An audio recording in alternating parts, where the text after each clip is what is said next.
I was 12 the first time my mother told me I was a mistake. She didn't shout it. She didn't even sound angry. Just indifferent. Like she was stating the weather. "You were just unexpected," she said, sipping her coffee, flipping through the paper. I was done after Amanda. Then you happened. She said it with a shrug like I was a missed appointment. Or a traffic ticket. Amanda, of course, was the daughter she wanted. The one she planned. The one she dressed in lace and bragged about to her friends. Amanda won spelling bees, starred in school, plays made honor roll. She knew how to be seen. And I learned early how to disappear.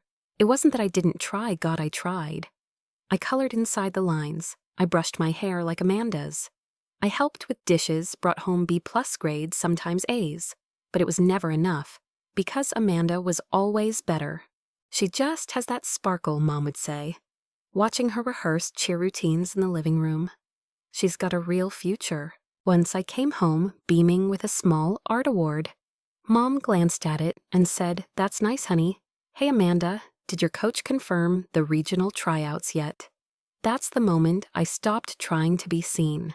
My dad was around, quiet, kind in a distant sort of way. But Mom ran the house, and her affection was currency.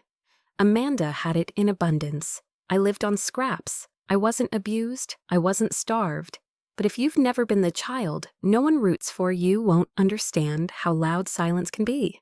How you start to expect nothing and still feel the sting of being overlooked. I left home at 17. No big fight, no dramatic exit, just a suitcase and a quiet bus ride out of state. After saving up from my part-time grocery job. Mom didn't stop me. She just asked if I'd be wiring my portion of the rent. Amanda hugged me like I was a classmate going abroad. Not a sister. Not someone whose bed she used to sneak into during thunderstorms. The truth is, no one ever came looking. But that's okay. Because I didn't leave to be found. I left to build something no one thought I could. I worked odd jobs, waitressing, stocking shelves, freelance design. Slept in tiny apartments, shared spaces with strangers. I built a website on a beat-up laptop using cafe Wi-Fi I couldn't afford to buy coffee for. I read, I studied, I taught myself marketing, branding, digital storytelling. I failed, I cried, a lot. But no one was watching, so no one judged. And little by little, I got better. I launched a freelance business, then a consulting firm, then quietly a full-service marketing agency. No press, no spotlight, just results. Clients didn't care where I went to school. They cared that I delivered, that I understood people, that I made their brands grow. Within 5 years, I had 15 employees. By year 7, we moved into a glass-walled office on the 17th floor of a downtown building. And the best part, my mother had no idea. Amanda had no idea. They hadn't reached out in over a decade. And I hadn't given them a reason to, until fate stepped in. One Monday morning, I walked into the office, early coffee in hand, scrolling through applications for a new executive assistant. I wasn't supposed to be involved in hiring, but sometimes I like to see who was knocking. And then I saw it, her name, Amanda L. Carrington. I froze. At first I thought it had to be someone else, but the degree matched. The resume, the timeline, the bullet points, it was her, Amanda, applying for a job at my company. And the best part, she didn't know. She had no idea that the R in RLM group stood for Rachel. No clue that the little sister she'd forgotten had built an empire from scratch. And now the golden daughter was asking to be my assistant. I didn't forward the file. I didn't flag it. I just sat there, staring at the screen, letting it all sink in. This wasn't a scheme. I hadn't planned any of this. This wasn't revenge. It was fate. And I intended to let it unfold slowly, beautifully, painfully. Because for once, I didn't have to raise my voice to be heard. All I had to do was open the door. She walked in 10 minutes early. Of course she did. Amanda had always been punctual, polished, perfect. Even now, jobless, desperate, she moved like someone who still expected doors to open before she knocked. Her hair was shorter than I remembered, sleek, professional, not the golden curls she used to toss around like a crown. Her makeup was flawless, her blazer crisp. Her heels made no sound as she entered the reception area. I stood behind the tinted glass of my office and watched, not hiding, just observing. She looked smaller than I remembered, not physically, just dented. Like someone who had finally learned that charisma doesn't pay the rent forever. She didn't see me. Why would she? To her, I was still 17, slipping out of that house like a shadow. She hadn't seen me in over a decade, and even then, I'm not sure she ever really looked. So now there she sat, polite, composed, clutching a leather folder like it was a parachute, and she had no idea that her next interview would be with the same sister she once pitied, dismissed, and forgot. I didn't plan this. HR scheduled the final interviews. She was assigned to meet with 2 department heads, and due to a last-minute conflict with the CEO, they didn't know Amanda was my sister. She'd left out her middle name. The resume gave nothing away. I almost missed it, but I didn't. I opened the calendar, saw her name, took a breath, and said nothing. At 10:55, my assistant knocked gently. "Your 11-0 is here, Amanda Carrington." I nodded. "Send her in." My office was quiet, minimalist, floor-to-ceiling windows framing the skyline behind me. I sat at my desk, calm fingers steepled. Amanda stepped in and didn't flinch, not even a blink. "Hi, I'm Amanda," she said brightly, extending her hand. I stood and shook it firmly. "Nice to meet you," I said steady. She sat, crossed her legs, smiled. She didn't recognize me. Not the voice, not the face, not the nameplate on the desk that read R.L. Monroe. Of course she didn't. In her world, I had disappeared. And she never once asked where I'd gone. "Thank you for making time," she said. "I've really admired the company's growth, especially in the last few years." That was a lie, but a polished one. I'm happy to hear that I replied. "Let's get into it." I kept it formal, detached, clinical. She responded like she always had, polished, persuasive, practiced. "I'm ready for a new challenge. I believe in building relationships. I'm not afraid to roll up my sleeves. All the right things. None of them mattered. Because I wasn't testing her resume. I was watching something else, her eyes, her posture, the hesitation when I asked, "What would your last team say was your weakness?" She paused, smiled thin. I used to be too focused on results. Sometimes I forgot to ask for help. I almost laughed. Amanda never asked for help. She expected it, demanded it, assumed the world would rearrange itself for her. But now she was learning to package need as humility. I let the silence stretch, then stood, walked to the window. The city stretched wide behind me, steel and sky and stories. "Have you ever worked directly with a CEO?" Before I asked, eyes on the horizon. She shifted slightly. "Not directly, no. Yeah, but I've supported VPs and senior partners. Think you can handle the pace I asked?" "I thrive under pressure," she said. She sounded like she meant it. I turned, met her eyes. Still nothing, not a flicker. Just a hopeful applicant interviewing for a job beneath her old pay grade, trying to keep her pride intact. I walked back to my desk. "Thank you, Amanda," I said as I sat. "We'll be in touch soon." She nodded, stood. Her smile faltered just slightly. Maybe she expected warmth. Maybe she wasn't used to being treated like everyone else. "Thanks again," she said. "I really appreciate the opportunity." And then she left. No second glance, no hesitation, no idea. When the door clicked shut, I exhaled. She didn't know, not yet. But tomorrow she'd receive an offer letter. An invitation to step into a role she never imagined. She'd take executive assistant to the CEO of the company she thought was just another stepping stone. The company I built, with no help, no praise, no family cheering me on. I didn't plan this, but I wasn't stopping it. Because some stories don't need revenge. They just need a spotlight. And this time, I was holding the light. Amanda showed up at 8:58 a.m. sharp. Hair neatly pulled back, notebook in hand, nerves tucked behind a practiced smile. I was already at my desk. I always am. The morning sun sliced across my office, warming the glass table but leaving my face half in shadow, just the way I like it. That silence before the noise of meetings, calls, and decisions. It's sacred. I heard her heels before I saw her. Then a soft knock. My assistant opened the door slightly. "She's here," I nodded. "Send her in." Amanda stepped through bright smile in place until she saw me. and froze. There it was, the recognition, that flicker of disbelief across her face, like a brief power outage. I didn't say a word, just met her eyes, calm, unreadable. She stood still for 3 full seconds before recovering. "Good morning," she said, steady voice, too steady, like someone pretending nothing's burning behind her. "Morning," I replied. "Let's go over your responsibilities." No mention of the past, no reunion, no family, just business. I motioned for her to sit. She did carefully, like the chair might vanish beneath her. "I assume HR walked you through the basics," I began. "Your calendar is synced. You'll manage my meetings, prep client decks, and handle high-level correspondence. If I'm not in the room, you're the filter." She nodded, eyes on her notebook, though she hadn't written a thing.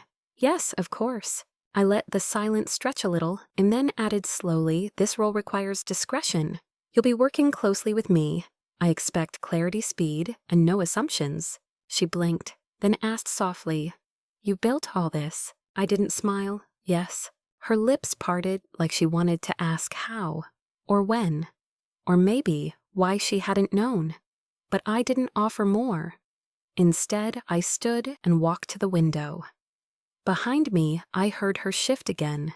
"You changed your name," she said. Not accusing, just processing. "I use my middle name professionally," I replied without turning. Technically true, Rachel Lynn Monroe. Same me, different story. I turned back toward her. "You'll start by sitting in on this morning's executive meeting. Take notes, no speaking, just observe." She nodded. The meeting started at 9:30. We walked to the boardroom side by side. People greeted me with respect. Amanda got the kind of neutral glance reserved for interns or temps. She kept quiet. I did too.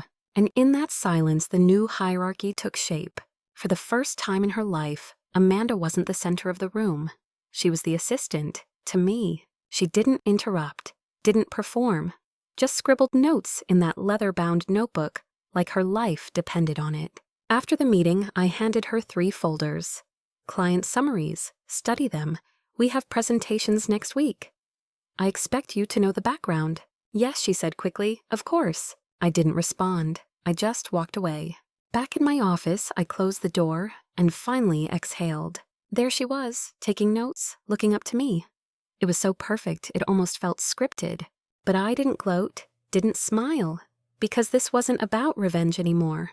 It was about exposure, about letting the roles reverse naturally, without force, without drama, letting her feel what it's like to be the one expected to be perfect and ignored when she's not. I gave her what she never gave me: professionalism, neutrality, silence. Because sometimes silence is the sharpest sound in the room.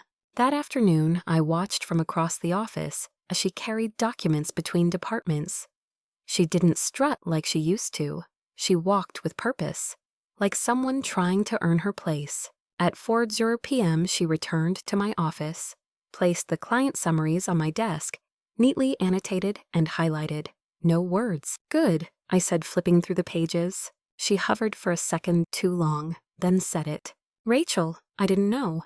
I looked up steady. "I know." She waited. For what? Forgiveness, connection, closure. I gave her none. Only one line. "Close the door on your way out." And she did. By week 2, Amanda started staying late. Not because I asked her to, but because I didn't. There's a silence that follows people who were once celebrated everywhere they went. A silence that whispers, "You are not the exception here." Amanda was starting to understand what it felt like to be ordinary. She arrived early, left after everyone else, checked her inbox like praise might be hiding in it. But I didn't treat her unfairly. I gave her tasks, clear expectations, honest feedback. She made mistakes. I corrected them, like any boss would. She spilled coffee on a draft contract once. I didn't yell. I just handed her another copy and said, "Print again." That was it. She looked at me, waiting for anger, something she could twist into cruelty, something to prove I was bitter. But I wasn't. I was professional, and it was killing her. One afternoon, she walked into my office without knocking, something I usually don't tolerate.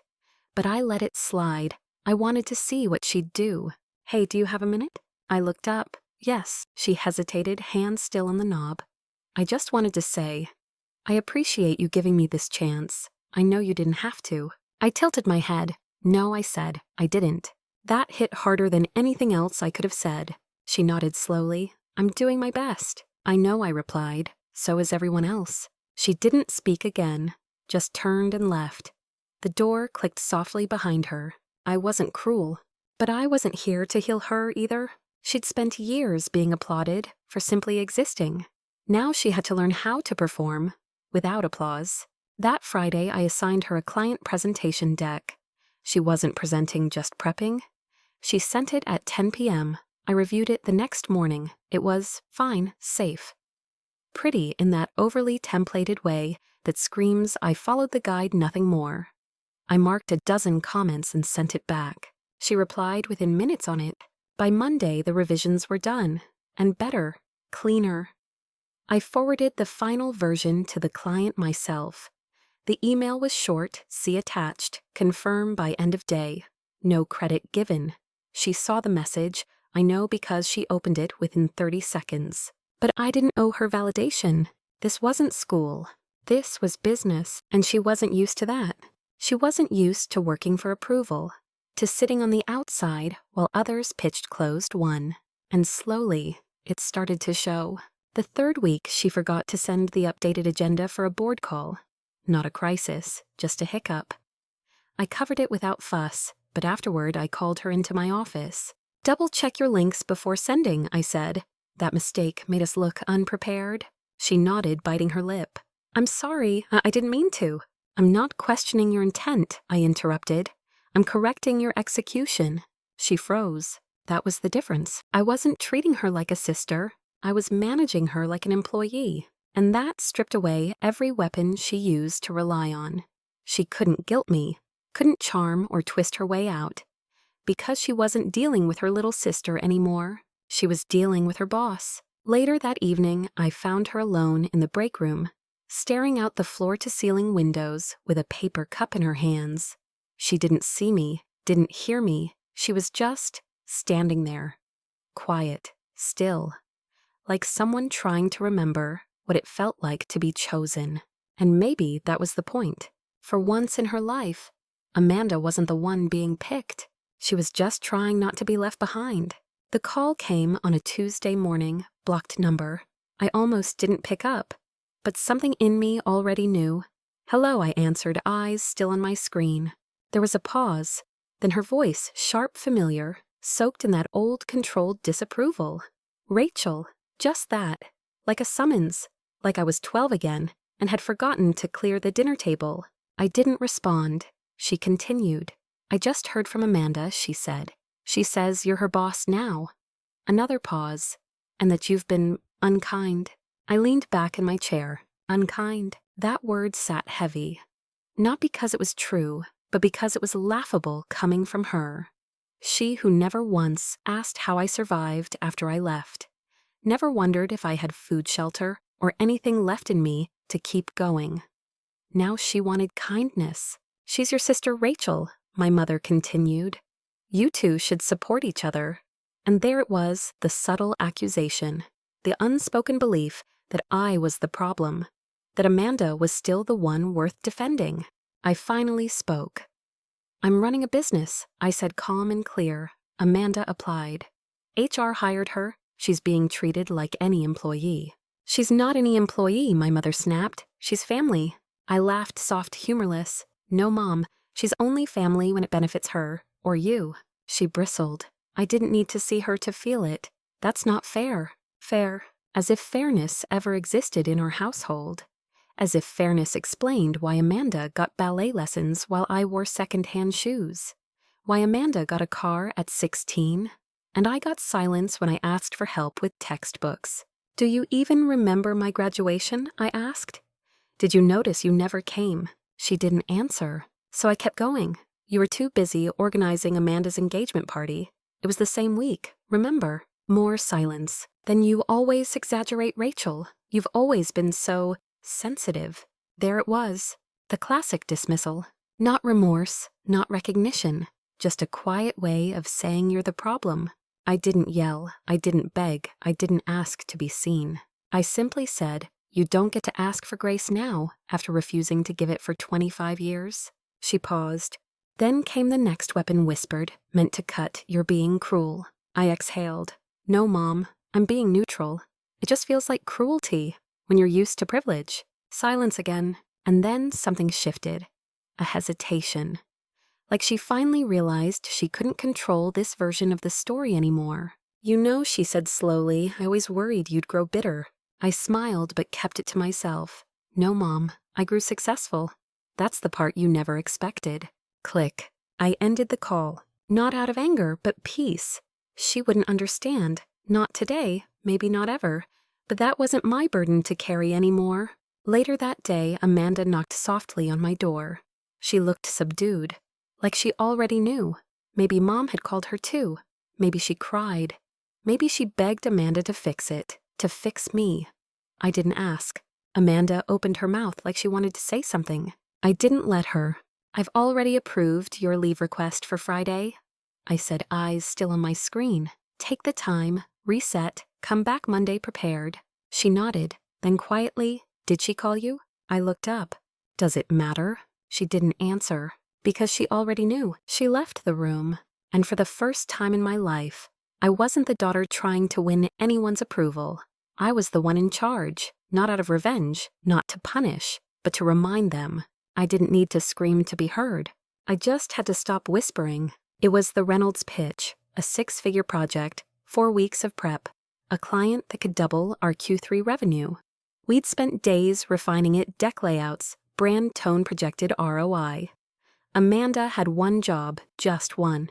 Send the final presentation to the client 24 hours in advance, confirm receipt, lock in the meeting, follow up if needed. Basic protocol. But I knew something was wrong the moment I walked into Monday's briefing. My director looked pale. "Reynolds just emailed," she said, "and they never received our pitch." I paused. "They what?" She turned her laptop toward me. The message was short, blunt, no file received. "We assume you're not prepared." Terminating discussion. My jaw didn't clench from rage. It clenched from calculation.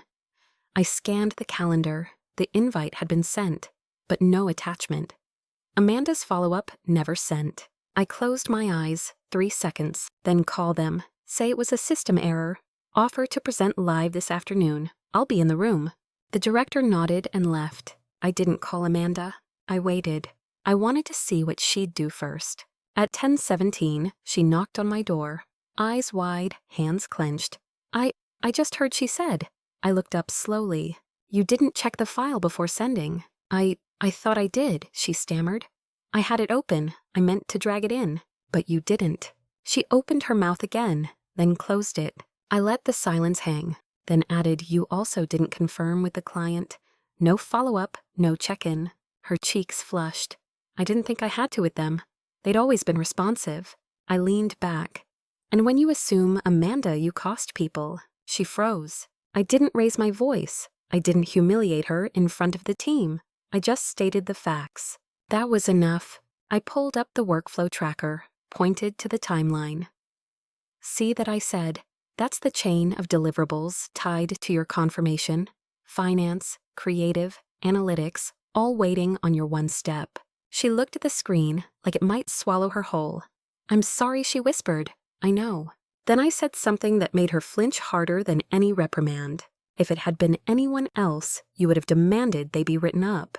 She looked at me wounded. "I didn't mean, you didn't follow protocol. You didn't double check.